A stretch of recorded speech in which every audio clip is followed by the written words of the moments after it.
Thank you very much for being here. For the English speakers, I have written up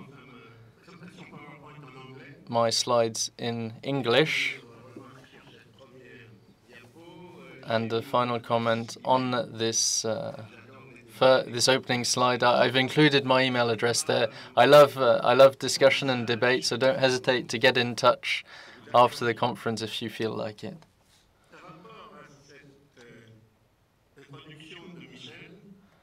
So in response to Michel's introduction, which was an excellent start, I want to define my own stance by way of this presentation. First of all, it's clear that we need to recognize the complexity of the issue at hand, especially if we want to take into account the ethical dimension of the issues that we're discussing. And these dimensions are obviously crucial in order to assess and discuss social justice. As Michel also said, we need to have a future-based outlook, and as he mentioned, we need to start from the global balances at world level. But we cannot remain at global assessments, and therefore I'll adopt a partial stance, that of a professor of economics. I've written as an expert in the field of agriculture, and so a lot of what I will say is based on expert judgment, which is, well, there are many elements of judgment in what I am saying, and I do back my own stance. And this partial view, as an economist, has the major benefit, and I hope I'll convince you of this, because I heard a lot against economists' perspectives. It'll allow us to analyze before prescribing or judging, analyze what are the mechanisms that contribute to this difficult situation, this tension between food and energy.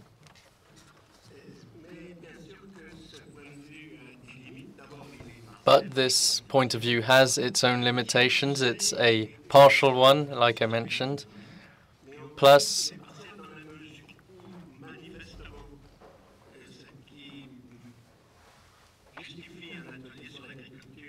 the basis for a workshop on agriculture this morning is the link between agriculture and energy, and I'm not competent to deal with the whole of the issue, so I will restrict my words to the competition in the use of soil, of land, between different possible uses of that land.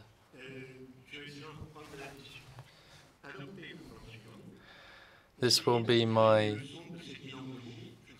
sequence of points. I'll take into account some of the major global points while stressing their limitations. Secondly, I will look at demonstrations of competition, current manifestations of the competition, and in consideration of the outlook for the future, I will underscore some of the complexities in the long term. I hope that was clear enough as an introduction. I'll move now on to the lessons from global balances. So these are processes that, as were mentioned by Michel Griffon, he's worked himself on these.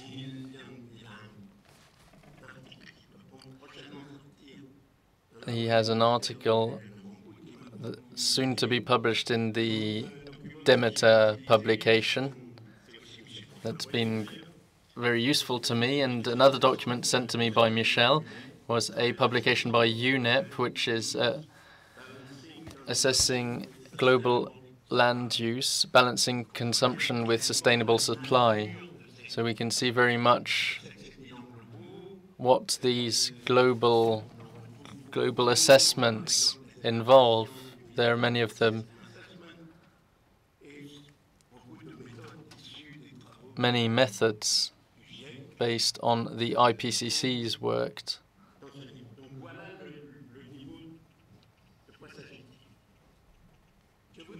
So that's the level we're talking about. I'd now like to spend a little time mentioning the uncertainties as to some of the key parameters of these global assessments. The most interesting one to us is the one raised by Michel, the question of whether we can produce enough biomass to meet all the demands he mentioned over the next few decades. And some parameters are absolutely crucial. They may seem simple at first sight, but they are absolutely not as simple. No assessment work cannot refer to demographic trends and demographic projections. Those forecasts are a source of great uncertainty, more so than what was mentioned yesterday in the opening speech, which stated that the idea that the global population should reach a peak of around 9 billion by 2050. But as was mentioned yesterday, there are margins.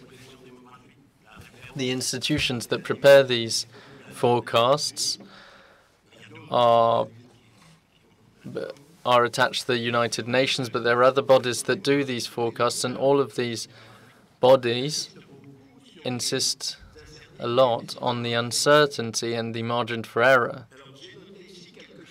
So I've written down a few figures here to show you the kinds of margins we're talking about.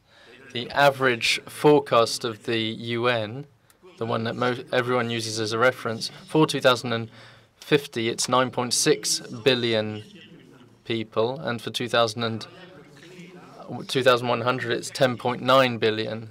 And the variable in this case is the fertility rate, which is an average of 2.3 for the world population.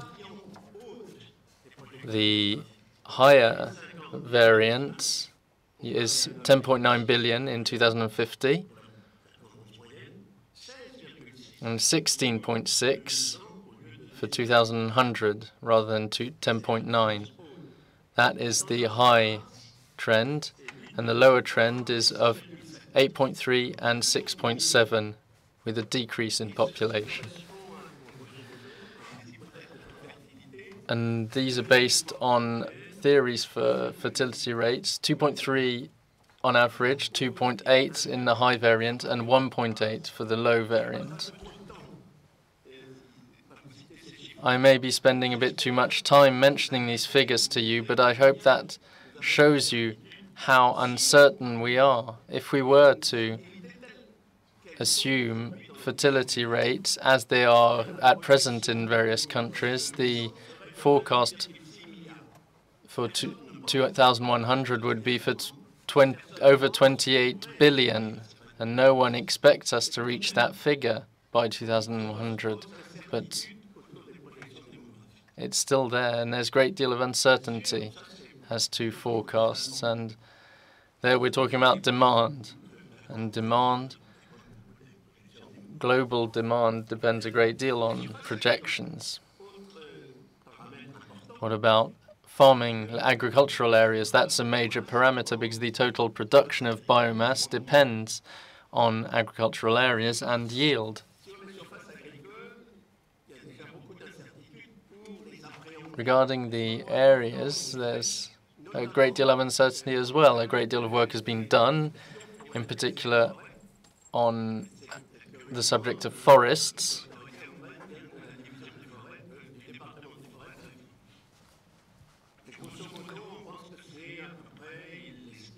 Roughly speaking, the estimates are for 1.5 billion hectares of cultivated areas.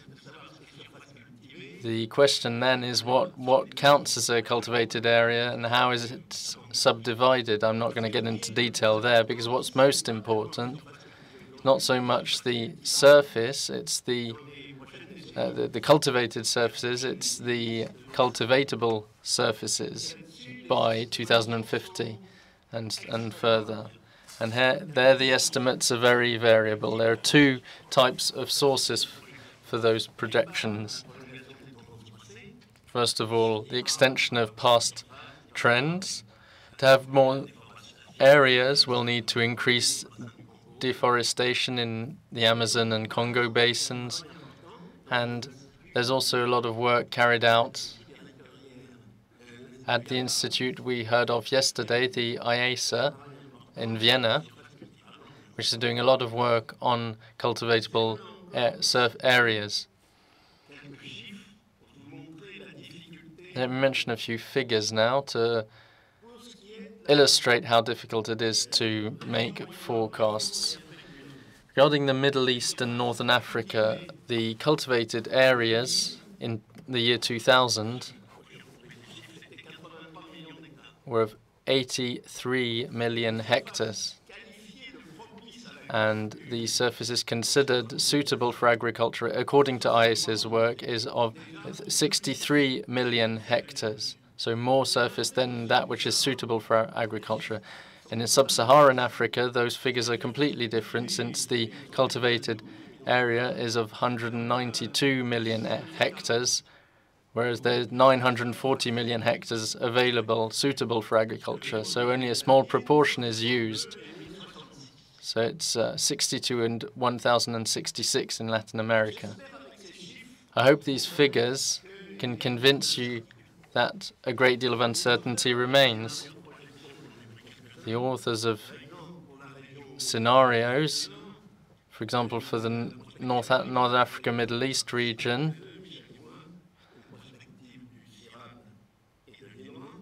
there's a CIRED and INRA forecast, which reckons on 190 million hectares of cultivated areas in that region in 2050, whereas at present there is 83 million in the year 2000, sorry.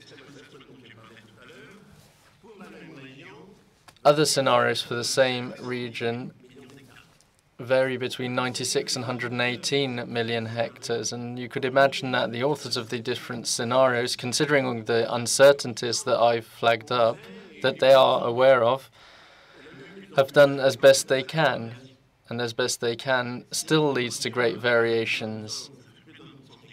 If there's a margin of over 20%, that's still, well, I'll let you finish that thought, and I hope I've convinced you of how uncertain we are as to the land surface available.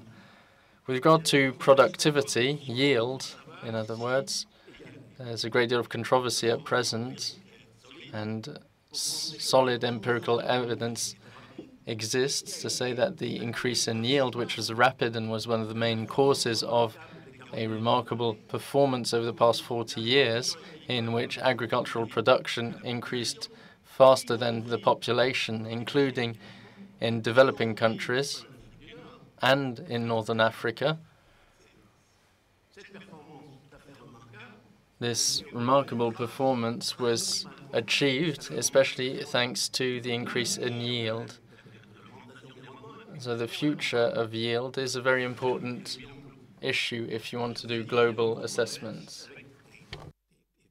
There is a controversy with data which suggests that there is a slowdown in the increase in yield. This is true for cereal crops. And for reference, which is limited to France, you can look at a very good summary done by one of my colleagues at the Agricultural Institute of France. And this study shows that there is indeed a slowdown in the increase in the yield for wheat, which is important for French agriculture.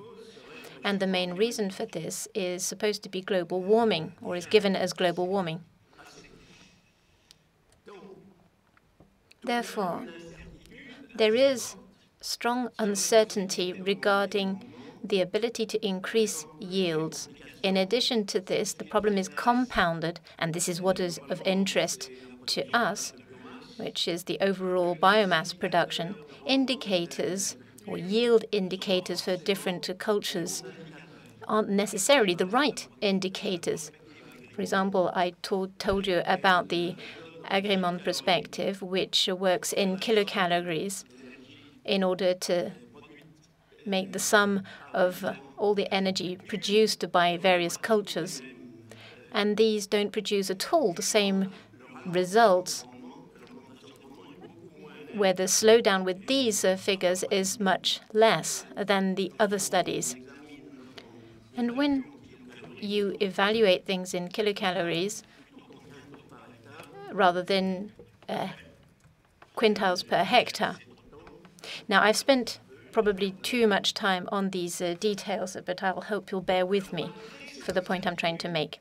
So despite all of these uncertainties, I believe that from these overall results, there are a number of conclusions that we can draw.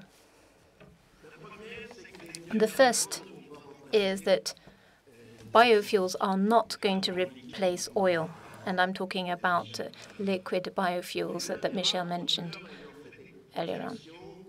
He's one of the rare authors who looks at overall possibilities and the big picture and using biomass for producing biofuels. His very strong campaign for bioenergy would lead to a cultivated area to produce biofuels equivalent to 20 million kilometers squared. And this represents more than the total cultivated area today. This, therefore, throws up vast uncertainty because we're showing the scale, the size of the abyss which exists between the demand for biofuels and the realistic production using biomass, because evidently, at the same time, we have to nourish or feed humankind. So you can see that already with the scale of the problem, biofuels cannot serve as a substitute for solid fuels, liquid fuels. The second conclusion that we can draw is that crop yields will continue to increase because of the pressure on economic players who are working on the increase in yields. The pressure is so strong on economic players that the yield will continue to increase. And I say fortunately will increase, because otherwise our future would indeed be very gloomy. So if we have an increase on yield, and I'll come back to this point later on, this doesn't mean to say that the light on the horizon is necessarily bright, because an increase in yield will have consequences, including social and environmental costs, which are far from being negligible. So the challenge that we face today, and this is a little bit of an advertisement, to have agriculture which is efficient and fair, which is the title of a book that I've just published. So that was just a little bit of advertisement for my book.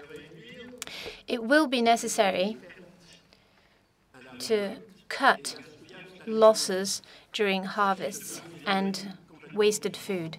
Now, these obviously are two very different concepts. One applies to developing countries where a large amount of water is produced is not consumed by humankind because it's simply lost. And then in the industrialized countries, we waste a lot of food. And this point was raised yesterday. To give you an idea of the scale of this, it's 30 to 40% of our production, which is huge.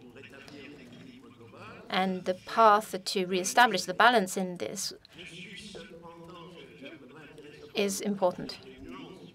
Now, there is a slight subtlety to what is often talked about and in what was said yesterday, comparing, for example, the need for greater efficiency in energy use. The point is that this waste requires investments and institutional and organizational reforms. Certainly that's required, but that is not something that's going to be done in a day. We need to change our food habits in order to reduce waste. And this will be the subject of our roundtable discussion later on. However, I doubt whether we should ground our hopes on a cut in waste, given the fact that this would put back into question the need to increase yields. In the same way, I think it would be good to change diets, for example, especially in the face of growing obesity and growing diabetes problems. But there is great difficulty. We know how difficult it is to change people's behaviors and mindsets. Despite all of this, there are few clear and distinct conclusions that can be drawn from this analysis, which can help us define what the ethical stakes are at play, and therefore what should be guiding policy decisions and choices. Now, I don't have much time left, so I'm going to have to speed up. The second part to my presentation concerns the way in which we see energy-food competition today. What I'm going to try to do is show you this, or illustrate this through corn prices. The price of corn has increased significantly, as you can see from this graph. In fact, there's corn, soya, and crude oil prices shown together. The price of these commodities has grown, and just by looking at the graph, you can identify that there are large fluctuations. So there are multiple factors affecting the prices of these commodities. However, there is an undoubtable tendency which shows that the demand for biofuels is heavily affected by public policy, in particular in the United States, but also in Brazil and in Europe. And this has led to an increase in corn with significant impact. And here, this is where ethics come into play.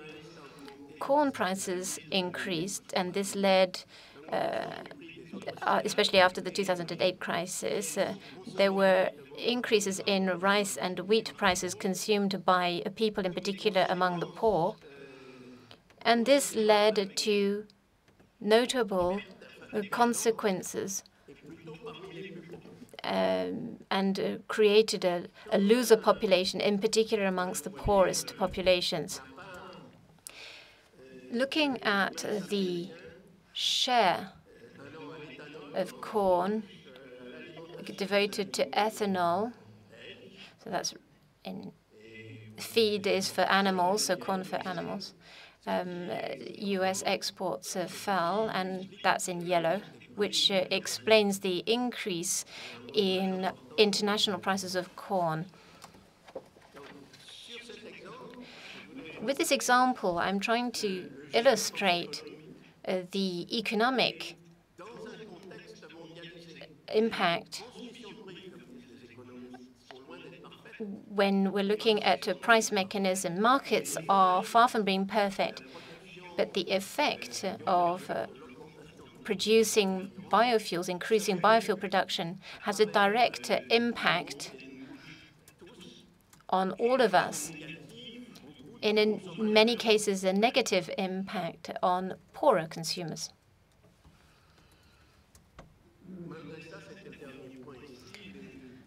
Now, despite this, the effects of redistribution are very complex, sometimes contradictory. This is the case, for example, in the case of farmers who benefit from the increase in price of corn.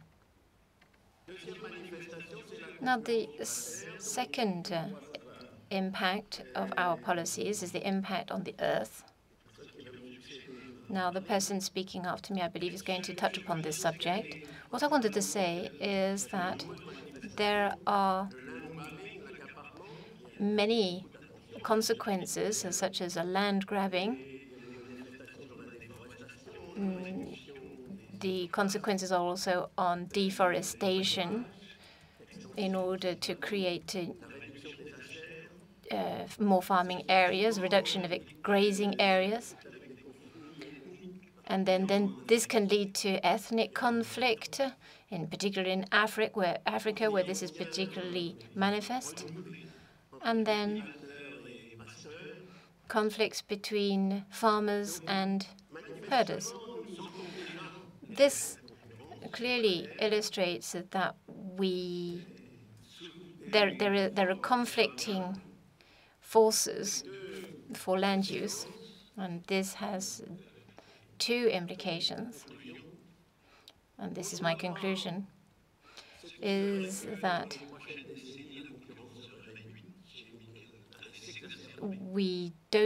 it's unlikely that competition will fall, but rather will become more tense. And then the ethical consequences, because the changes are going to be significant, and this, I think, is going to be illustrated by what comes after in our discussions for this round table. Public policy has an important role to play, and this, I think, is particularly true for land grabbing,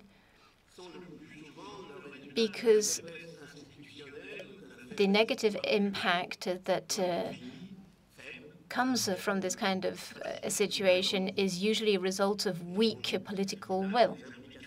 And therefore, the ethical implications are quite severe.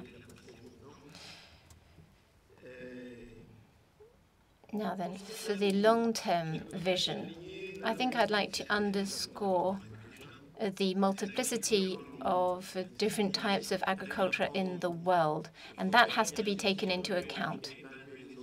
If we want to really evaluate the ethical implications of our actions, we need to take into account this agricultural diversity. It's not possible to have a stereotyped or general discussion. In order to have a proper assessment and analysis of the situation, we need to have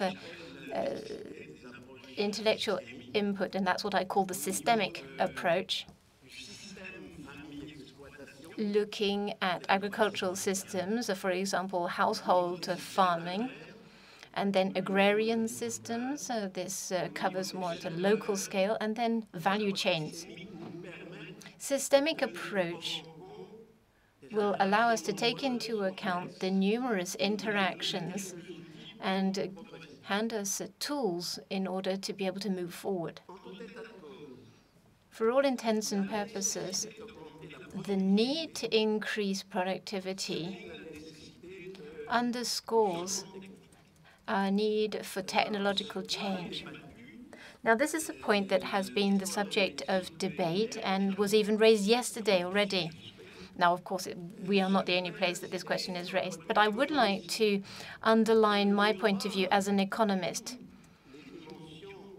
I'm not ignoring the societal impact of technological change. Of course, we need to ensure that an analysis also develops in order to ensure that we encompass the socio-technological aspect to our analyses.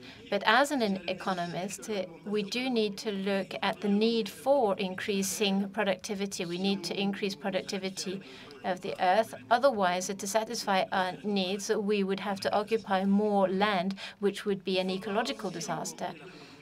Therefore, we need to increase the productivity of agricultural workers, who are numerous. Otherwise, it won't be possible to raise the revenue of agriculture farmers. because their revenue is closely tied into productivity, and therefore they go hand in hand. So, of course, I'm talking about productivity in the broad sense of the term, and therefore the only solution that appears to increase the productivity is technological and organizational change. The ethical implications of this type of development are significant. So I'm now going to skip to my conclusion. What economic analysis can contribute in order to shed light on the social problems is to identify potential losers, the current losers and those of the future. One would imagine that the economist's role stops there. And then it's up to the politicians to talk about social justice and how to compensate the losers in the game. But when we're talking about the problems that we're discussing on a global scale, we have to remember there is no global government, and therefore we can't rely on any global governance. And yet we are confronted with this reality. And I think everybody agrees, and this has been mentioned already, the consultative processes in governance have a critical role to play in any path that we take. And these consultations have to be as inclusive and participatory as possible. And therefore, the greatest difficulty that we face today, in my view, is in this process, how can we ensure that the voiceless people are heard in this debate, i.e., the poorest in society? And among the poorest in the world, there are hundreds of millions of households, farming households, in particular in developing countries. And therefore, the challenge to give them stage to their voice, and perhaps we have a partial answer to this because Via Campesina is undertaking this role and trying to give a voice to the people who don't have a say in how things are decided at the moment. But there are, unfortunately, limits to what our organizations can do. Sorry for having taken a little bit more time, but I hope my presentation was informative. Thank you.